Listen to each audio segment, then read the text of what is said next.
अगला क्वेश्चन कर लेते हैं। आज इसका भी नेट खत्म हो गया और उसका भी मेरे को फ़ोन आया हितेश का भी कि भाई मेरा भी नेट खत्म हो गया, लाइट है नहीं तो वाईफाई चलेगा नहीं। आज प्रॉब्लम चल रही है हर तरफ। तो अब अगला क्वेश्चन आ रहा है,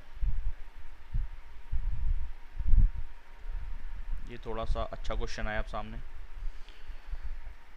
What length of tarpaulin 3 meter wide will be required to make a conical tent of height 8 meter and base radius 6 meter? ठीक है, जो कौन वाला पार्ट है उसका रेडियस दे दिया, हाइट दे दिया, और टेंट बनाने को बोला गया। तो टेंट कहाँ, टेंट पे जो भी कपड़ा लगेगा या तारपुलिन लगेगा, जो भी चीज़ लगेगी वहाँ पे टेंट बनाने में, कपड़े का जो भी यूज़ होगा वो आपको मालूम है कि वो पाई आर एल पे लगेगा, यानी कि उसके सी एस ए पे लगेगा। तो सबसे पहला काम सी एस ए निकालने का होगा। ठीक है, अब वो देखो क्वेश्चन किस तरीके से पूछा उन्होंने, उसने या उन्होंने, what length of tarpaulin 3 metre wide. तो तारपुलिन जो भी कपड़ा आप लोगे, आप कभी भी कपड़ा वैसे तो आप ज़्यादातर अब रेडीमेड ही लेते हैं क्लॉथ वगैरह।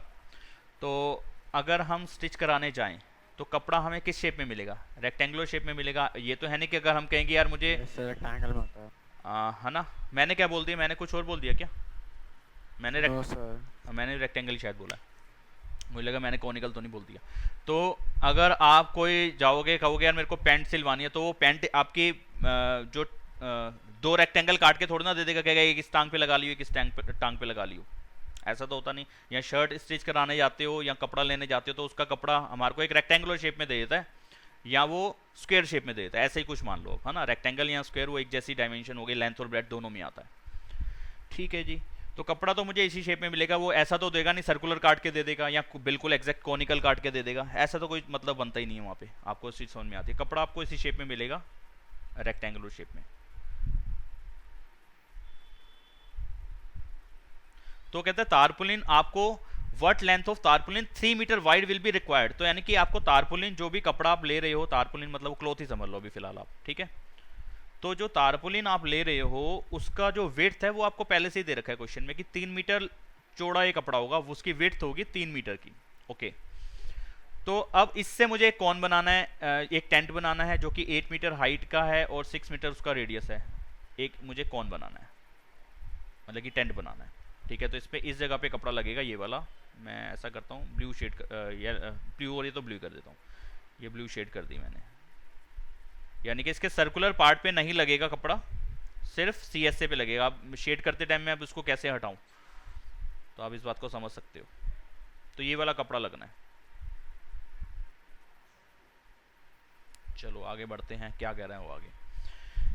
assume that the extra length of material that will be required for stitching margin and wastage in cutting is approximately 20 centimetre. अब इस क्वेश्चन में इन्होंने मार्जिन और स्टिचिंग के लिए जो वेस्टेज वगैरह की बात थी, यानी कि मार्जिन तो वो अंदर चला गया, स्टिचिंग में अंदर चला जाएगा और कटिंग के अंदर वेस्टेज हो गई। ठीक है, तो वो वेस्टेज वाला पार्ट आप मान के चलना कि आपको 20 सेंटीमीटर की लेंथ में फालतू लेना पड़ेगा, वो 20 सेंटीमीटर आपका वेस्ट हो जाएगा कपड़ा। अब मानो कि ये ब्लू वाला, वो तो हम सीधा 20 सेंटीमीटर ही ऐड करेंगे ना, वो हम सर्कल से मल्टीप्लाई थोड़ा करेंगे। नहीं, उससे और किसी का मल्टीप्लाई होने का कोई लेना देना नहीं है। मैं आपको बता रहा हूँ, अभी समझो पहले आपने क्या बोला है, दोबारा से रिपीट करो, मतलब किस बात को क्या कह रहे हो आप। मैं कह रहा था कि जो मार्जिन थे वो तो सीधा ऐड हो जाएंगे ना 20 सेंटीमीटर लेंथ में। लेंथ के अंदर ऐड हो जाएगा, क्योंकि आपने सीधी सीधी सी बात बोली है कि जो वेस्टेज वगैरह या कटिंग वगैरह में जो वेस्टेज हो रही है और मार्जिन में जो एक्स्ट्रा कपड़ा आपको चाहिए वो 20 सेंटीमीटर चाहिए, यानी कि लेंथ आपको 20 सेंटीमीटर एक्स्ट्रा चाहिए। अगर आप कहते हो सर मैंने ये ब्लू वाला पार्ट लिया और ये सारा ब्लू वाला पार्ट यहाँ लग गया, यानी कि इस शेप का जो कपड़ा लिया था रेक्टेंगुलर शेप का, जिसको मैंने ब्लू शेड करा है, वही सारा ब्लू शेड यहाँ पे लग गया, यही सारा क्लॉथ यहाँ पे लग गया। तो यानी कि आप कहना ये चाह रहे हो कि इसके अंदर कोई भी वेस्टेज नहीं हुई। तो एक्चुअल में कोई भी चीज़ हम बनाते हैं किसी भी मटेरियल में से, तो उसमें वेस्टेज होने वाली बात तो लाजमी है, ज़रूरी है, ये ऑब्वियस है कि होगा ही होगा, वेस्टेज तो होगा ही होगा, है ना। ये तो मानते हो आप लोग कि अगर मैं कहूँ कि यार ये कपड़ा लेके आए हो, इसमें से शर्ट सिलवानी है या पैंट सिलवानी है, पैंट थोड़ा सा लेना मुझे आसान होगा, तो एक टांग ये हो गई, ये तो ज़्यादा मोटी टांग हो गई, थोड़ी सी पतली कर लेते हैं। एक ये टांग कट गई और दूसरी ये कट गई, और कुछ ऊपर जो बेल्ट वगैरह बनती है वो हो गया पार्ट, और जो अदर चीज़ें पॉकेट वगैरह बनती है वो यहाँ से बन गई। चलो, तो ये बाकी जो बच गया ये वेस्टेज हो गई। यही तो होता है हमेशा, पूरा का पूरा थोड़ी ना कपड़ा जितना मंगाता है वो सारे का सारा दर्जी उसमें लगा देगा, टेलर उसमें लगा देगा, ऐसा तो होगा नहीं, कुछ ना कुछ वो कटिंग वटिंग होगी तो वेस्टेज होगी होगी। तो वेस्टेज वाला पार्ट कह रहा है कि वो आपका 20 सेंटीमीटर लेंथ एक्स्ट्रा होगी। ये जो मैंने अलग से बनाया, ये मैं इस तरफ ना बना के दूसरी तरफ बना देता हूँ, इस तरफ बना देता हूँ। वो कह रहा है कि एक्स्ट्रा लेंथ लेनी है आपको 20 सेंटीमीटर, ये वेस्टेज है 20 सेंटीमीटर। ठीक है जी। तो जितनी लेंथ यहाँ पे आपकी कैलकुलेशन देगी उसमें आप 20 सेंटीमीटर एक्स्ट्रा लेके चलना, क्योंकि ये आपको बोल दिया कि ये एक्स्ट्रा आपको लेना है क्योंकि वेस्टेज होनी है आपकी। तो कितना आप तारपोलिन आप लोगे, तो ये जो एक्स्ट्रा वाला वाइट वाला पार्ट है ये वेस्टेज का वेस्टेज हो गया, ये वेस्टेज पार्ट हो गया, यानी कि जो पार्ट हमारा खराब हो जाएगा। अरे बच गया सब कुछ। साइज लेकिन काफ़ी, चलिए। तो ये जो वाइट वाला पार्ट है ये मुझे एक्स्ट्रा लेके चलना पड़ेगा क्योंकि सिर्फ मेरा ब्लू वाला पार्ट ही वहाँ पे लगेगा और इस टोटल क्लॉथ में से वाइट वाला पार्ट वेस्टेज का है। ठीक है जी। तो समझ में आ रहा है सभी को? हाँ। तो यहाँ पे मैं क्या करूँगा, सबसे पहले मैं ऐसा करता हूँ कि एग्जैक्ट जो कपड़ा यूज हो गया कोन के अंदर यानी कि टेंट के अंदर, ठीक है, वेस्टेज वाला पार्ट निकालने के बाद यानी कि ब्लू वाला पार्ट, वो कैलकुलेशन कर लेता हूँ। वो मेरे को कोन की CSA से पता चल जाएगा ब्लू वाले पार्ट का एरिया कितना है। तो मैं सबसे पहले निकाल लूँगा CSA ऑफ कोन, यहाँ टेंट ही लिख देता हूँ।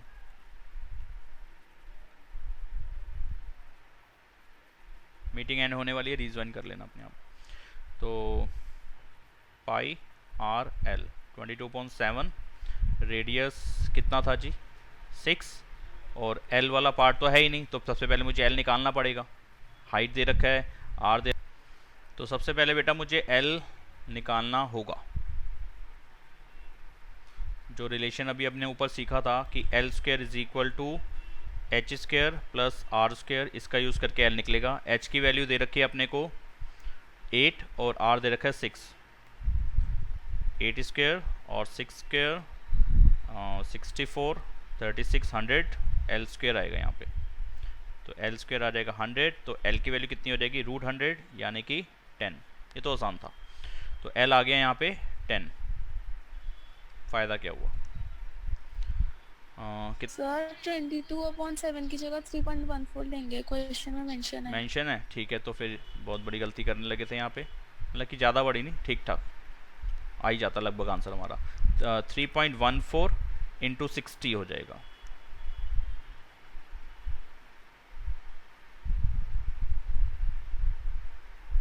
अगर मैं ठीक हूँ तो शायद यही आएगा 188.40, ये आ गया CSA। ठीक है। तो यानी कि जो एरिया ऑफ क्लॉथ होगा, ये ब्लू वाले पार्ट का जो लेंथ वाला पार्ट है, ब्लू वाले पार्ट में जो एल वाला पार्ट है, यानी कि यहां से लेकर यहां तक, और ये 3 मीटर जो वाइड वाला विड्थ वाला पार्ट था, तो 3 इंटू एल, सिर्फ इतना पार्ट। ये एल कौन से वाले एल को मैं ले रहा हूं यहाँ पे, कौन की एल नहीं ले रहा हूं, यहाँ पे इस क्लॉथ का लेंथ वाला पार्ट ले रहा हूं, एल इंटू बी, यानी कि लेंथ इंटू ब्रेड्थ। मैंने ब्रेड्थ पहले लिख दिया, लेंथ बाद में लिख दिया, उससे फर्क नहीं पड़ेगा। तो लेंथ और ब्रेड्थ की मल्टीप्लाई ये ब्लू वाले पार्ट को शो करेगा, इसका एरिया शो करेगा ब्लू वाले पार्ट का, और इस ब्लू वाले पार्ट का एरिया किसके इक्वल होगा, जो यहाँ पे लग गया, यानी कि ये मैंने कैलकुलेशन कर ही लिया यहाँ पे ये चीज़। तो यानी कि ये लेंथ इंटू 3 की कैलकुलेशन आएगी 188.40। ये बात समझ में आती है? पहले बताओ मुझे, फिर मैं आगे बढ़ूँ। ठीक है। तो अकॉर्डिंग टू क्वेश्चन, जो लेंथ ऑफ क्लॉथ है या एरिया ऑफ क्लॉथ जो है वो किसके इक्वल होगा, 188.40 के। ये उस चीज़ को इंक्लूड नहीं कर रहा हूँ मैं, उसकी जो एक्स्ट्रा मार्जिन, जो वेस्टेज वाले पार्ट के लिए आपने 20 सेंटीमीटर एक्स्ट्रा लेंथ लेने को बोला था, ये 20 सेंटीमीटर इंक्लूड नहीं करा है मैंने आपके सामने। यहाँ पे डायग्राम के अंदर भी ये चीज़ समझा दिया कि ये ब्लू वाला पार्ट यहाँ लग गया, तो इसमें एल वाला पार्ट निकालने के लिए कोई दिक्कत आएगी नहीं मुझे, क्योंकि मैं 20 सेंटीमीटर वाले पार्ट को ले ही नहीं रहा हूँ इसके अंदर अभी फिलहाल। तो एरिया ऑफ क्लॉथ बनेगा लेंथ इंटू ब्रेड्थ। विड्थ वाला पार्ट आपने 3 दे रखा है, लेंथ वाला पार्ट मैं निकाल लेता हूं अभी। तो एल आ जाएगा 188.40 अपॉन में 3, 62.8। 62.80, ठीक है, इतना मीटर आ गया लेंथ। ये होती इस ब्लू वाले पार्ट में, जो रेक्टेंगुलर शेप का ब्लू पार्ट था उसके अंदर जो एल दिखाया मैंने, जो डार्क ब्लैक लाइन करी है एल वाले पार्ट की जगह पे, लेंथ वाली जगह पे जो डार्क ब्लैक लाइन जो मैंने बनाई है यहाँ पे, वो लाइन निकला, उसकी लेंथ निकल आती, ठीक है। तो ये तो हो गया कि जितना कपड़ा हमने यहाँ पे दिखाया वो सारा का सारा इस कोन में यूज हो गया, बिल्कुल भी वेस्टेज नहीं हुई, ऐसा हो नहीं रहा। वो कह रहे वेस्टेज भी आपकी होगी, टोटल ओवरऑल जो वेस्टेज बीच बीच में से निकली थी वो आपने साइड में कैलकुलेशन दिखा दी है कि वो 20 सेंटीमीटर एक्स्ट्रा लेके चलना, लगभग अप्रोक्सीमेट इतनी सेंटीमीटर की लेंथ की आपका पार्ट, यानी कि ये व्हाइट वाला जो पार्ट है मैं उसको ब्लू कर देता हूँ, ये वेस्टेज वाला पार्ट है, ये वेस्ट हो जाना है आपका, इतना कपड़ा वेस्ट होगा ही होगा इसको बनाने में। इस टोटल कपड़े में से सिर्फ ब्लू वाला पार्ट ही यहाँ पे यूज होगा, बाकी सारा वेस्ट हो जाएगा। तो अब आप ये मत कहना कि सर ऐसा करते ना, सिर्फ ये ब्लू वाला पार्ट यूज कर लेते और जो वेस्टेज वाला वो लेते ही नहीं। ये अप्रोक्सीमेट कैलकुलेशन बताई उन्होंने कि ऐसे निकली है, ये कपड़ा सिर्फ यही वाला पार्ट वेस्ट नहीं हुआ है, बीच बीच में से वेस्ट हुआ है, वो टोटल मिला के इस ब्लू वाले येलो वाले पार्ट के इक्वल होगा, ठीक है। बीच बीच में से वेस्टेज बनी थी और वो कैलकुलेशन इस येलो वाले पार्ट के इक्वल होगी। तो आप ये नहीं कह सकते कि सर ये येलो वाला पार्ट जब वेस्ट ही होना था तो इसको लेते ही नहीं, आप ये पूरी लेंथ ही अलग कर देते। वो समझ में आ रहा है ना क्या चीज है वो वेस्टेज बीच बीच में से कहीं से हुई है और उसका एरिया कैलकुलेशन इसके इक्वल होगा, इस येलो वाले पार्ट के इक्वल होगा। तो ये इसका मीनिंग नहीं है कि वो चीज लेते ही नहीं, वो साइड में ही तो है अलग से। तो कहाँ गया, पैनी गायब हो गया यार, एक सेकेंड।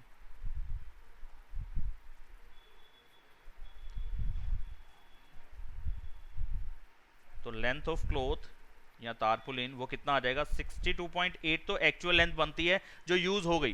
तो एक्चुअल लेंथ जो आएगी वो यहाँ पे आएगी प्लस 20 सेंटीमीटर और ऐड कर देंगे। ये है मीटर वाला पार्ट, बेटे ये आया था मीटर वाला पार्ट, इसके अंदर प्लस कर देना 20 सेंटीमीटर। तो मीटर के अंदर सेंटीमीटर ऐड करना है तो सेंटीमीटर को मीटर में कन्वर्ट कर लेता हूँ। 62.80 में प्लस कर लिया 20 सेंटीमीटर को जब मीटर में करूँगा तो 0.20 मीटर बन जाएगा, और जब इसको ऐड करूँगा तो 63 मीटर बन जाएगा। 62.80 में 0.20 ऐड करूँगा तो 80 और 20 मिलके 100 बनेगा, 100 सेंटीमीटर इक्वल टू 1 मीटर। तो 62 मीटर के अंदर 1 मीटर ऐड कर दिया, 63 मीटर। ऐसे समझ सकते थे, नहीं तो नॉर्मल कैलकुलेशन 5वीं क्लास में हमने सीखी थी ऐसे वाली, आपके सामने 63 मीटर, ठीक है जी। तो क्लॉथ लिख सकते हो, तारपुलिन लिखना है तो वो तारपुलिन लिख लेना। बोलो बात समझ में आ गई कि नहीं आई? क्वेश्चन हल्का सा टेढ़ा था, बिल्कुल सीधा सपाट क्वेश्चन नहीं था कि एकदम आसानी से समझ में आ जाता। आपको ये 20 सेंटीमीटर कहाँ लेना था इसको समझना पड़ना था आपको। अब जिसको नहीं समझ में आया वो कह सकता है कि सर ये चीज़ समझ में नहीं आई या वो चीज़ समझ में नहीं आई। बताओ किसको समझ में नहीं आया?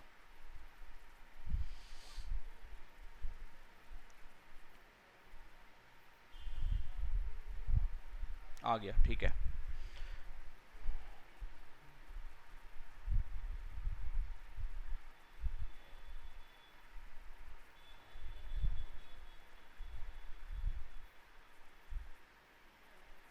Next question, question number 6। इसमें कह रहा है slant height and base diameter of a conical tomb are 25 metre and 14 metre respectively, ठीक है। तो जो एल दे रखा है कोन के अंदर, जो एल वाला पार्ट है वो है 25 मीटर और जो डायमीटर वाला पार्ट है वो है 14 मीटर। तो इसका मतलब जो रेडियस है वो आ जाएगी 14/2 यानी कि 7 मीटर, ठीक है जी। Find the cost of white washing its CSA, साफ साफ बोल दिया CSA पे वाइट वॉश करना है एट द रेट ऑफ 210 पर 100 मीटर स्क्वायर। तो आसान है, CSA निकाल लो और ये कैलकुलेशन कर दो रुपीस और पैसे की जो भी आने वाली है। तो क्या चीज़ है ये? टॉम्ब है, ठीक है। तो ये टॉम्ब समझ में आता है क्या होता है? क्या क्या होता है? टॉम वो जो होते हैं ताजमहल के ऊपर, हाँ जो हाँ वो, हाँ ठीक है ठीक है, हाँ हाँ ठीक है। तो टॉम जो है वो सही बोला उनने, ताजमहल में के ऊपर जो है, या वो हमारे मंदिरों में भी होता है, मस्जिदों में भी होता है, ठीक है। तो ऊपर वाला जो पार्ट होता है वो उसको हिंदी में बोलते हैं गुंबद, ठीक है, लेकिन अब वो गुंबद भी तुम्हें समझ में नहीं आएगा।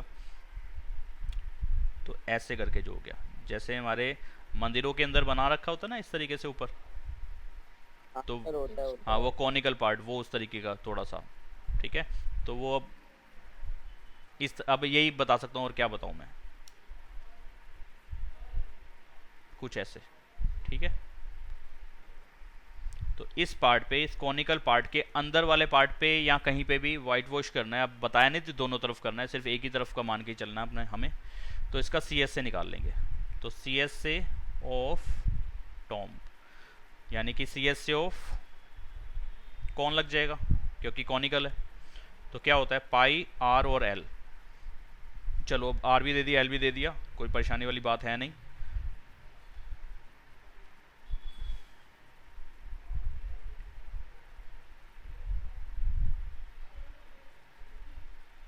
ठीक है जी, आसान कैलकुलेशन थी, हो गया। अब इसके अंदर कॉस्ट ऑफ वाइट वॉशिंग निकालना है हमें।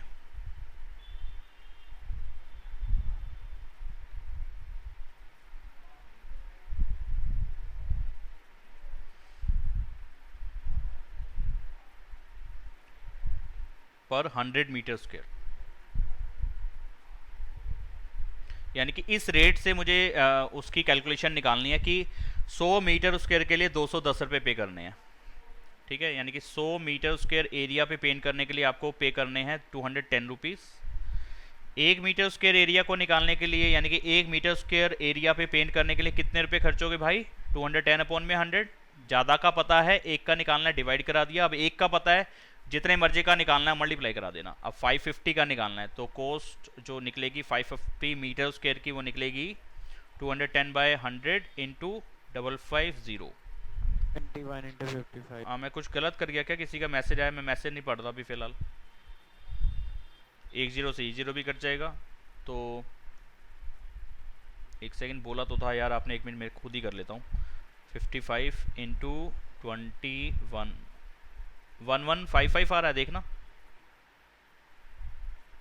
हाँ सर, मेरा भी यही आ रहा है। नहीं आपका नहीं पूछ रहा हूँ मैं पूछ रहा हूँ सर? कि पीछे बुक में वही दे रखा है। हाँ बताओ, बोलो सर। सर कुछ नहीं सर, आपने 210 अपॉन 100 का रखा है, मैंने सर उसको 2.1 कर दिया है। हाँ ठीक है, बात तो वही बनेगी। हाँ ठीक है, 2.1 करने में टाइम वेस्ट क्यों कर रहे हो आप, वही तो कह रहा हूँ ना। जब आप यहाँ पे आ चुके हो तो आप पॉइंट में अभी मत लेके जाओ, अगला स्टेप भी ले आओ कि आपको कितने मीटर स्क्वायर पे पेंट करना है। 550 मीटर स्क्वायर पे पेंट करना है, तो आप 550 मीटर स्क्वायर के लिए कितना पे करोगे, मल्टीप्लाई बाय 550 हो जाएगा। अब आप उसको लिख लो। अब देख लो अगर डेसिमल में जाएगा तो अब ले जाना ही पड़ेगा, नहीं तो आप देखो 2 0 से 2 0 कट गया, कोई डेसिमल वाला पार्ट आया नहीं। ऐसे बेवजह में टाइम क्यों वेस्ट करें। तो आसान था, समझ में आ गया होगा। अगर किसी को यस सर। हाँ खुशी समझ में आ रहा है बेटा। Yes sir. ठीक है, अगले प्रश्न की ओर बढ़ते हुए। बहुत स्लो चल रहा है एसएमबी सिस्टम यार। कौन सा है 7वां क्वेश्चन। यहाँ पे इन्होंने बोला है jokers cap is in the form of A right circular cone of base radius 7 centimetre and height 24 centimetre. एक जोकर कैप है, वो राइट सर्कुलर कोन। ये देखो इस पे भी नाम याद, इन्होंने क्या लिखा है, राइट सर्कुलर कोन। राइट मतलब परपेंडिकुलर वाला पार्ट है इसके अंदर, यानी कि ऊपर वाला वर्टेक्स, और रेडियस का सॉरी सर्कल का जो सेंटर वाला पार्ट है वो जो लाइन बनेगी वो बेस के ऊपर परपेंडिकुलर होनी चाहिए सबसे पहली बात, तब उसको राइट सर्कुलर कौन पढ़ा जाएगा। ठीक है, और सर्कुलर मतलब नीचे वाला पार्ट सर्कुलर होना चाहिए। ठीक है, तो ध्यान से करना है इस बात को, इसके नाम में इसका सारा मीनिंग छिपा हुआ है।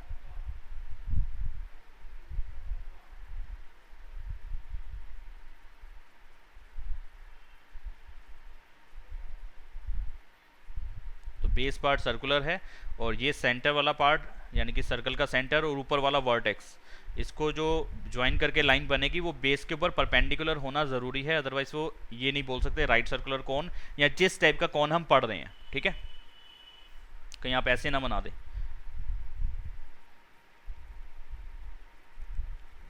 पता नहीं आज काम नहीं कर रहा सही।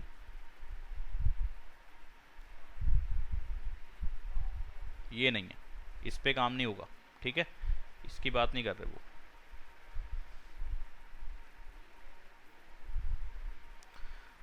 ओके, तो इसमें क्या दिया हुआ है, बेस का जो रेडियस वाला पार्ट है वो है 7 सेंटीमीटर और जो हाइट है वो है 24 सेंटीमीटर। तो इसमें कह रहा है find the area of sheet required to make 10 सर्च कैप्स। ऐसी 10 कैप को बनाने के लिए कितना पेपर लगेगा या कितना शीट एरिया ऑफ शीट निकालना है। वो पता नहीं किस टाइप का शीट था, किस टाइप से बनाई लिखा है पेपर वगैरह कुछ, तो शीट ही है तो शीट ही है ना, वो पेपर की तो होगी, किस शीट की, मेटल से थोड़ा ना बनाएंगे। तो find the area of the sheet required to make 10 सर्च कैप्स। ऐसी 10 कैप्स को बनाने में कितना एरिया लगेगा। तो ऐसी एक कैप को बनाएंगे तो कहाँ कहाँ पे पेपर यूज़ होगा, या वो शीट जो भी जिस भी मटेरियल से हम बना रहे हैं उसका कितना एरिया लगेगा। सीधी सीधी सी बात है, CSA पे लगेगा, क्योंकि नीचे सर्कुलर वाला जो सर्कुलर पार्ट है जिसको मैं येलो करके दिखा रहा हूँ, ये तो खुला होना चाहिए, ये बंद नहीं होना चाहिए, ठीक है। या इसको हटा देते हैं और बाकी सारे पे येलो कर देते हैं, तो वो थोड़ा सा अच्छा दिखेगा। यानी कि येलो वाली जगह पे ही पेपर होगा, नीचे सर्कुलर पार्ट पे पेपर नहीं होगा। अंदर से समझो वाइट पेंट है, बाहर से समझो येलो पेंट है, ठीक है। स्पर्श कुछ पूछ रहे हैं, स्पर्श के नाम से कौन आ रहा है। Sorry sir. हाँ मैं समझ गया, तुम ही हो, स्पर्श पड़ा हुआ है यहाँ पे हमारे पास। हाँ तो बेटा क्या निकालना है इसका, CSA निकालना है।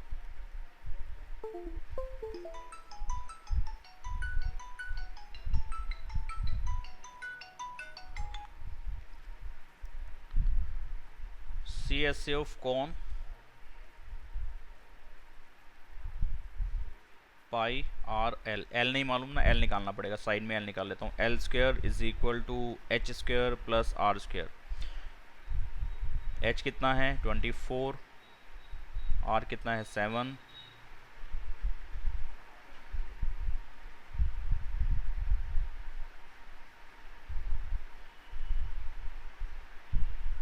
L is equal to 25। ठीक है। ये तो मालूम ही है सभी को कि 25 का स्क्वायर 625 आता है, या 625 का रूट 25 होता है, ठीक है। नहीं मालूम तो करके देख लेना, 25 को 25 से मल्टीप्लाई करोगे 625 आएगा, ठीक है। तो ये एल वाला पार्ट निकालने में किसी को दिक्कत तो नहीं आएगी। ये पाइथागोरस का यूज़ करा है मैंने, ऊपर मैंने समझा भी दिया था कि एल का, एच का और आर का आपस में क्या रिलेशन होता है। हाँ तो ठीक है, तो एल वाला पार्ट पता चल गया, एल पता चल गया हमें, तो फटाफट से पाई आर एल का यूज़ कर लेते हैं। 22.7 इंटू रेडियस कितना है जी 7, और एल है 25। ऐसा पहले भी सेम कैलकुलेशन करिए। 550 सेंटीमीटर स्क्वायर, ठीक है। तो ये एक कैप को बनाने में शीट कितनी लगेगी उसका आ गया। Area of sheet required for 1 cap is 550 centimetre square, ठीक है। एक शीट को बनाने में एक कैप को बनाने में जितना शीट का एरिया लगेगा वो है 550 सेंटीमीटर स्क्वायर, और 10 कैप को बनाने में जितना एरिया लगेगा इसको 10 से मल्टीप्लाई करा दो। तो area of sheet required for 10 caps is 550 into 10 centimetre square, यानी कि 5500 सेंटीमीटर स्क्वायर। हेलो, हाँ जी,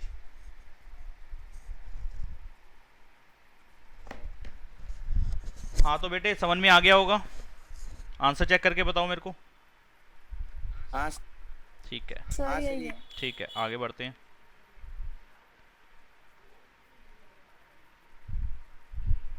ये क्या हुआ, ये कौन सी, अच्छा दूसरी क्लास की बुक खुल गई है। चलो जी, लास्ट क्वेश्चन है अभी।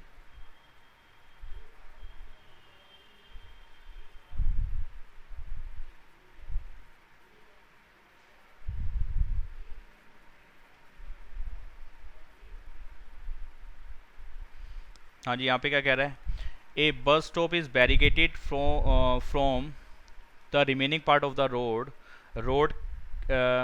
बस स्टॉप को रोड के को बैरिकेड किया गया रिमेनिंग पार्ट ऑफ रोड्स, ठीक है ना। यानी कि रोड को अलग कर दिया और बस स्टॉप को अलग करने के लिए बीच में बैरिकेड कर दिया। उसको कैसे कर दिया, by using 50 hollow cones made of recycled cardboard, ठीक है। तो 50 कोन से उसको बैरिकेड करा गया है एक बस स्टॉप को। Each cone has a base diameter of 40 centimetre and height 1 metre. Base का जो डायमीटर वाला पार्ट है वो सेंटीमीटर में है, हाइट वाला पार्ट हमारे को मीटर में दे रखा है।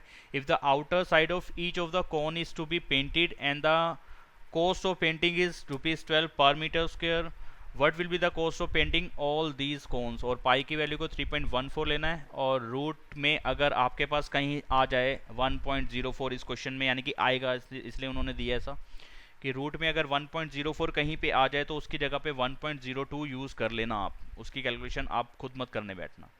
तो थोड़ा सा हिंट दे दिया, आसान कर लिया हमारे लिए। अच्छा जी, क्या कह रहा है, 50 कोन्स हैं, 50 होलो कोन्स है ना, तो 50 कोन हो गए हमारे पास। तो एक कोन पे पहले काम कर लेते हैं। ये एक कोन है और इसका जो बेस डायमीटर है वो है 40 सेंटीमीटर का, और जो उसकी हाइट है ये है 1 मीटर की। ये 1 मीटर में है, और जो कॉस्ट है वो भी मीटर स्क्वायर के हिसाब से, तो बाकी जो भी बातें बचेंगी उसको भी मैं मीटर में ले जाता हूँ। तो 40 सेंटीमीटर को अगर मैं मीटर में कन्वर्ट करूँगा तो डिवाइडेड बाय 100 हो जाएगा, 40 अपॉन में 100, ये बन गया मीटर में, यानी कि 1 0 से तो 1 0 कट गई, और डेसिमल की बात करें तो 0.4 आ जाएगा ये। इसमें कोई दिक्कत तो नहीं आई कि 40 सेंटीमीटर 0.4 मीटर के इक्वल होगा। हाइट वाला पार्ट मीटर में है, रेडियस वाला पार्ट यानी कि रेडियस हमने मीटर में कन्वर्ट कर ली। अब वो कह रहा है कि पेंट करना है इसको, आउटर वाले पार्ट का, आउटर पार्ट को बाहर वाली तरफ से इसको पेंट कर देना है। पेंट करना है, वो कलर बताया कोई, जिस भी कलर से करना है, चलो उसका खैर कलर जो भी होता है उससे हमें लेना देना भी क्या था। तो बाहर की तरफ से इसको पेंट कर देना है। तो पेंट मानो कि मैं येलो पेंट कर देता हूँ इसको, तो कुछ ऐसे ही होगा। तो फिलहाल मैं इसमें ऐसे ही दिखा सकता हूँ, क्योंकि अपनी साइड से जो दिखाऊंगा वो पीछे वाला कर्व, ये वाली चीज़ नहीं दिखेगी, ये वाला कर्व सर्कल का ये वाला पार्ट नहीं दिखेगा। ठीक है, तो सारा इसको पेंट करना है, नीचे से नहीं करना है। ऐसे लग रहा है कि सर्कल को भी मैंने पेंट कर दिया, लेकिन सर्कल को पेंट नहीं करा। आप इससे पहले वाला जो डायग्राम था ना, ऐसे ही समझ के चलना कि बेस वाले पार्ट को पेंट नहीं करा गया, सिर्फ CSA वाले पार्ट को ही पेंट करना है, क्योंकि होलो है ना। तो बेस होलो का मतलब समझ में आता है, खोखला खाली, तो नीचे से वो अंदर हाथ डाल सकते हो तुम उसके अंदर, कहने का मतलब ये है। तो पेंट कहाँ पे हो रहा है, सिर्फ बाहर वाले CSA पे होगा, नीचे सर्कुलर पार्ट पे पेंट होगा ही नहीं, क्योंकि वो है ही नहीं। ठीक है जी, तो इसका CSA निकालना पड़ेगा, एक कोन का CSA निकालना पड़ेगा। और CSA के लिए अपने को किस चीज़ की जरूरत होती है, पाई आर एल। पाई का पता होता है, आर का पता है, एल का पता नहीं है, एल निकाल लेंगे। ठीक है, तो वही relation L square H square R square के इक्वल। एल स्क्वायर एच का मतलब हो गया 1, ठीक है, आर का मतलब है 0.4, है ना।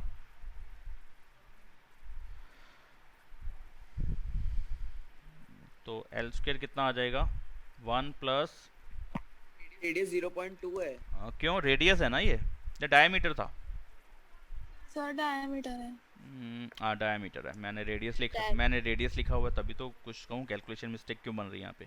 डायमीटर दे रखा है, तो डायमीटर से रेडियस में कन्वर्ट करोगे तो 0.4 को 2 से डिवाइड कर दोगे, 0.2 आ जाएगा। तो यहाँ पे आएगा 0.2। पहले तो कोई बोला नहीं यार मुझे, इतनी देर से मैं रेडियस लिख के बैठा हूँ यहाँ पे। तो ये आ जाएगा 0.2 का स्क्वायर करोगे, ऐसे करोगे ना, 0.2 मल्टीप्लाई बाय 0.2, 2 इंटू 2 4 हो गया। अब डेसिमल कहाँ लगाओगे, पॉइंट के बाद एक नंबर ऊपर है, पॉइंट के बाद एक नंबर नीचे है, टोटल कितने नंबर हो गए 2। तो 2 वैल्यूज काउंट करो। रखा है 1.04, पहले मैं बेटा सॉरी सर वो 1.02 का है। 0.2 का स्क्वायर बता रहा हूँ। पहले मैं 0.2 को 0.2 से मल्टीप्लाई करेंगे तो कैसे लिखेंगे, ये आएगा 4, और डेसिमल कहाँ लगेगा, 2 वैल्यूज काउंट करना पड़ेगा सबसे पीछे से। पहली वैल्यू हो गई, फिर दूसरी वैल्यू नहीं है तो 0 लगा दी, फिर पॉइंट लगेगा, फिर डॉट आएगा, ये पॉइंट तब आएगा, फिर उसके बाद कुछ नहीं तो 0। तो इसका 0.2 का स्क्वायर आ गया 0.04। एल स्क्वायर कितना आ गया, इसको जब मैं ऐड करूँगा तो 1.04, और एल कितना आएगा, स्क्वायर हटाऊंगा तो इसका रूट करूंगा 1.04 का, और ये हमारे को दे दिया आपने 1.04 का रूट कितना आया, 1.02। इसलिए दिया था उन्होंने कि यहाँ बच्चे परेशान ना हो जाएं, क्योंकि 1.04 का जब वो कैलकुलेशन करेंगे रूट में निकालेंगे, इसका रूट निकालेंगे 1.04 का, तो देखो क्या आएगा। ये कितना आ रहा है वैसे, 1.04 का रूट तो आ रहा है 0.19। हाँ, तो 19 को राउंड ऑफ कर दिया ना उन्होंने, तो यहाँ पे 0.02 कर दिया यहाँ पे। ठीक है, तीसरी वैल्यू हमारी 5 से बड़ी है, तो सेकंड वैल्यू में एक प्लस करा दिया उन्होंने, नहीं टोटल 19 में प्लस करा दिया, हाँ 19 में प्लस करा दी तो कितना होगा 22 ही तो आएगा यहाँ पे, ठीक करा है उन्होंने। समझ में आ ही गया होगा तुम्हें क्या है ये।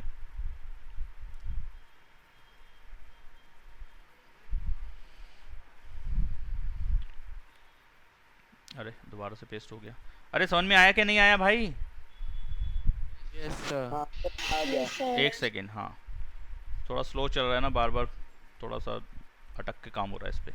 तो एल की वैल्यू आ गई 1.02, ठीक है। अब हम निकाल लेते हैं सी एस से, सी एस से of 1 cone pi R L, यानी कि 23.14 दिए शायद, हाँ पाई की वैल्यू है 3.14, ये ध्यान से देख के करना पेपर में भी।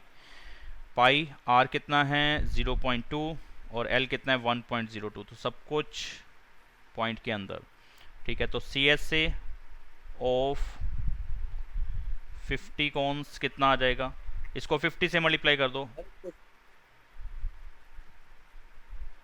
0.2 इंटू 1.02। अच्छा अब एक काम करता हूँ, इस पॉइंट को हटा देता हूँ, ऐसे ही हटा रहा हूँ, वैसे तो पॉइंट में कैलकुलेशन करना आसान ही होता है, मल्टीप्लाई तो करना है, डिवाइड थोड़ा ना करना है। तो 2 0 लगा दिया, एक 0 से ये एक 0 कट गया, 5 से इसको काट दिया 2 पे, ठीक है। और 2 से किसको काटूँ, इस वाले 2 को काट दूँ, नहीं उसी को काट देता हूँ, ठीक है। 102 को काट दिया तो 51 आ गया। समझ में आया ना क्या करा मैंने? अच्छा अब इसका कॉस्ट निकाल लेते हैं, किसका, पेंटिंग का। किस हिसाब से है कॉस्ट ऑफ पेंटिंग, जो दे रखी है वो दे रखी है 12 पर मीटर स्क्वायर, 12 रुपये 1 मीटर स्क्वायर के लिए। ओहो, कॉस्ट ऑफ पेंटिंग पर मीटर स्क्वायर है 12 रुपये की, ठीक है, 1 मीटर स्क्वायर के लिए। और ये जो एरिया हमारा निकल रहा है ये मीटर स्क्वायर में निकल रहा है, क्योंकि सारी वैल्यूज मैंने मीटर में कन्वर्ट कर ली थी, ठीक है। तो cost of painting 3.14 into 0.2 into 51 metre square की कितनी आ जाएगी, इसको मल्टीप्लाई करा दो 12 से, सीधी सी बात है, 12 से इसको मल्टीप्लाई करा दो, 3.14 0.2 और 51। चलो तो कुछ फ़ायदा तो खास हुआ नहीं, तो कैलकुलेटर का ही मदद कर, मैं कर दूँ मल्टीप्लाई? हाँ सर कर। हाँ बस मैं वही कर रहा हूँ, नहीं भी कहते तो भी मैं ऐसे ही करता। 3.14, अब मल्टीप्लाई करनी थोड़ी ना सिखाऊंगा मैं, और 0.2 इंटू 51, ये आया 384.33, 384.33। अगर रुपए और पैसे में भी हमने कैलकुलेशन करनी है तो ये, नहीं तो 384 दे दोगे तो भी काम चलेगा, 385 दे दोगे तो भी काम चलेगा, राउंड ऑफ करके ऐसे लिख सकते हैं आप आंसर। अब पीछे उन्होंने क्या दे रखा है बताओ मुझे देख के, वैसे तो उन्होंने डेसिमल में दिया होगा शायद से, बताओ क्या है, 384.33 है या कुछ और है? एक तो बताते नहीं यार तुम लोग देख के। सर डेसिमल में कितना है बेटा, कितना है? यही है, सेम है सर 384.34। अरे 34, और यही 34 ही था शायद उन्होंने लिखा हुआ। हाँ वो 336 आ रहा है ना, तो तीसरी वैल्यू पॉइंट मतलब कि 5 से बड़ी है या 5 होगी या 5 से बड़ी होगी, तो उससे पहले वाली वैल्यू में एक ऐड कर देना, तो 3 में एक ऐड कर दिया 4 हो गया। तो ये लिख दो, वो लिख दो, 384 लिख दो, सब कुछ सही है, कोई टेंशन लेने की जरूरत नहीं है। ये वाला आंसर भी बिल्कुल सही है, अगर आप इसको लिखने के बाद ये लिख देते हो तो भी सही है, इसको लिखने के बाद ये लिख देते हो तो भी चल जाएगा। अब क्या करें, किसी ने कुछ पैसे फालतू दे दिए, किसी ने कुछ पैसे कम दे दिए, क्या करें उसका। और प्रॉपर कैलकुलेशन के हिसाब से यही है। तो फिलहाल हमारा ये टॉपिक कंप्लीट होता है, यानी कि एनसीईआरटी में से तो सारे क्वेश्चन हो गए हमारे, 8 ही थे, ठीक है। तो अगली क्लास में आगे वाले एक्सरसाइज को लेंगे, वो स्फेयर और हेमिस्फेयर होगी, या स्फेयर अलग है हेमिस्फेयर अलग है, नहीं स्फेयर हेमिस्फेयर एक ही में डाले होंगे उन्होंने।